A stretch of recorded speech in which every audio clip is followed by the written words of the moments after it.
அமெரிக்காவுக்கும் ஈரானுக்கும் இடையில இருக்க பிரச்சனையில ஹார்மோஸ் நீர்ச்சந்தி வழியா எந்த கப்பலும் போகவும் முடியாது, வரவும் முடியாது. ஆனா அந்த தடைகளை எல்லாம் சுக்குநூறா உடைச்சுக்கிட்டு ஒரு ரஷ்ய சொகுசு படகு கம்பீரமா கடந்து போயிருக்கு. அது எப்படி சாத்தியமாச்சு? அமெரிக்கா ஏன் தடுக்கல? ஈரான் ஏன் அமைதியா இருந்துச்சு? வாங்க ஆழமா அலசலாம். ஹார்மோஸ் நீர்ச்சந்தியோட இப்போதைய நிலைமை என்ன? உலகத்தோட உயிர் நாடி மாதிரி இருக்கிற ஹார்மோஸ்ல அமெரிக்காவோட போர்க்கப்பல்கள் ஒரு பக்கமும், ஈரானோட புரட்சிகர காவல்படை இன்னொரு பக்கமும் ஒருத்தர் முறைச்சுக்கிட்டு நிக்கிறாங்க. கடுமையான தடை. எந்த ஒரு கமர்ஷியல் கப்பலும் அங்க உள்ள நுழைய அனுமதி கிடையாது. ஆனா இந்த நேரத்துல தான் நார்ட் அப்படிங்கிற ஒரு சொகுசு கப்பல் உள்ள நுழையுது. நம்ம ரொம்ப முக்கியமான இடத்துக்கு வருவோம். கிட்டத்தட்ட 4000 கோடி ரூபாய்க்கும் அதிகமான மதிப்புள்ள அந்த சொகுசு படகோட உரிமையாளர் யார்? அவர்தான் அலெக்சி மொர்தஷோவ். ரஷ்யாவோட மிகப்பெரிய இரும்பு மற்றும் சுரங்க தொழிலதிபர். புட்டினுக்கு ரொம்பவே நெருக்கமானவர். இந்த நார்ட் அப்படிங்கிற சொகுசு படகு அலெக்சியோட மனைவி நடத்தக்கூடிய நிறுவனத்தோட பேர்ல இருக்கு. அலெக்சிய சும்மா பிசினஸ் மேன் அப்படின்னு சொல்ல முடியாது. 2026 மார்ச் கணக்குப்படி கிட்டத்தட்ட $37 பில்லியன், இந்திய மதிப்புல 3 லட்சம் கோடி சொத்துக்களோட ரஷ்யாவோட நம்பர் 1 கோடீஸ்வரரா இருக்கிறாரு. புட்டினோட பர்சனல் பேங்க் அப்படின்னு சொல்லப்படுற ரோசியா பேங்க்ல இவருக்கு பங்கு இருக்கு. இதனாலதான் யுக்ரைன் போருக்கு அப்புறம் அமெரிக்காவும் ஐரோப்பிய நாடுகளும் இவர் மேல கடுமையான தடைகளை விதிச்சிருக்காங்க. இந்த நெருக்கடியான நேரத்துல ஏன் இந்த பயணம் அப்படின்னு தோணுது இல்லையா? இப்ப இருக்கிற நிலைமையில ஹார்மோஸ் நீர்ச்சந்தி அப்படிங்கிறது ஒரு வெடிக்க காத்திருக்கிற எரிமலை மாதிரி. அமெரிக்காவோட கடுமையான தடை ஒரு பக்கம், ஈரானோட மிரட்டல் ஒரு பக்கம். ஈரானுக்கும் அமெரிக்காவுக்கும் இடையில ரகசிய பேச்சுவார்த்தை நடக்கிறதா ஒரு பேச்சு இருக்கு. இந்த சமயம் பார்த்து இந்த படகு அங்க கடந்து போறது ஏதோ ஒரு பேக்டோர் அரசியல் வேலையா இருக்கலான்னு சர்வதேச உளவுத்துறைகள் சந்தேகப்படுறாங்க. சாதாரண ஒரு சொகுசு பயணமா இருந்தா இவ்வளவு ரிஸ்கான டைம்ல யாருமே அந்த பக்கமா போக மாட்டாங்க. இந்த படகுன்னு சொல்றதை விட மிதக்கும் கோட்டைன்னு சொல்லலாம். 142 மீட்டர் நீளம். இதுல மொத்தம் 20 சொகுசு அறைகள் இருக்கு. 36 விருந்தினர்கள் தங்கலாம். படகுலயே 2 ஹெலிபேட் இருக்கு. அது மட்டும் இல்லாம கடலுக்கு அடியில போறதுக்கு ஒரு நீர்மூழ்கி கப்பலும் இருக்கு. இதோட முன்பக்கம் பாத்தீங்கன்னா ஒரு கார் கிரில் மாதிரி இருக்கும். இதுக்கு வாரியர் இன் டஷிடோ அப்படின்னு ஒரு நிக்நேமே இருக்கு. சரி, இந்த படகு எங்க இருந்து வந்துச்சு அப்படின்னு கேட்டீங்கன்னா துபாயில இருந்து வந்துச்சு. துபாய்க்கு எப்ப இந்த படகு வந்தது அப்படின்னு கேட்டீங்கன்னா ஜனவரி 20, 2026 அன்னைக்கு இது துபாய்க்கு வந்துச்சு. கிட்டத்தட்ட 3 மாசமா துபாய் மெரினாலேயே இது நங்கூரமிட்டு நின்னுகிட்டு இருந்தது. அங்க இருந்த மக்கள் எல்லாருமே இதை ஆச்சரியமா பாத்துக்கிட்டு இருந்தாங்க.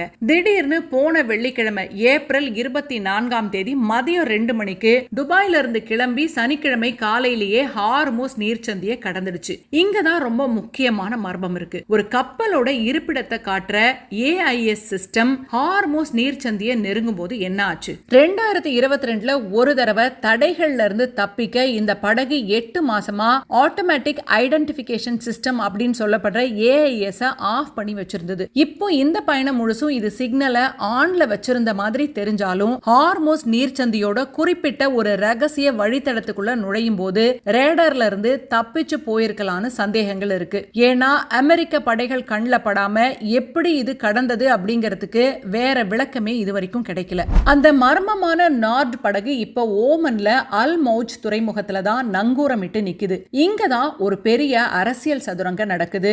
ஏன்னா உலகத்துக்கே தெரிஞ்ச விஷயம் என்னன்னா அமெரிக்காவுக்கும் ஈரானுக்கும் இடையில அமைதி பேச்சுவார்த்தைகளை முன்னாடி நின்று நடத்துறதே ஓமன் நாடுதான். இந்த படகு ஹார்மோஸ் நீர்ச்சந்தியை கடந்து நேரா ஓமன் வந்திருக்கிறதுக்கு காரணம் அங்க இருக்கிற உயர் அதிகாரிகளோட ஏதாவது ரகசிய மீட்டிங்கா இருக்கலாம் அப்படின்னு சொல்றாங்க.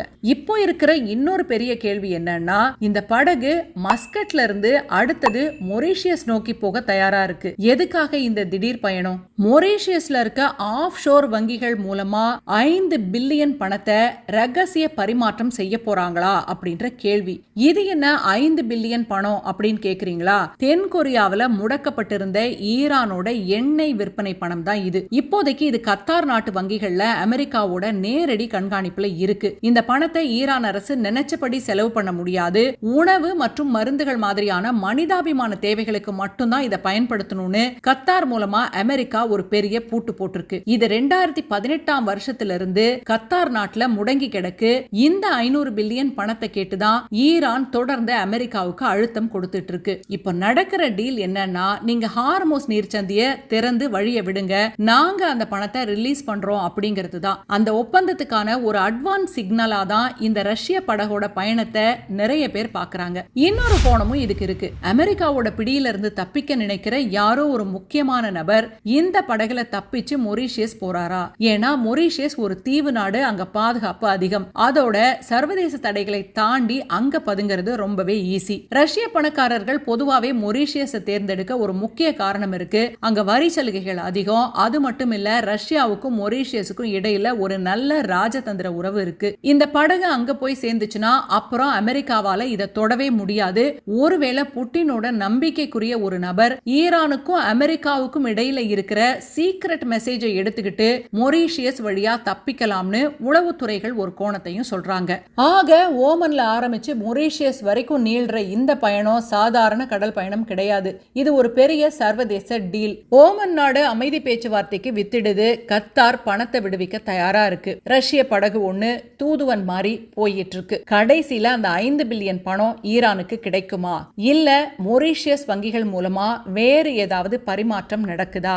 அதுவும் இல்லைன்னா கப்பல்ல போற மர்ம நபர் மொரீஷியஸுக்கு தப்பிச்சு போறாரா?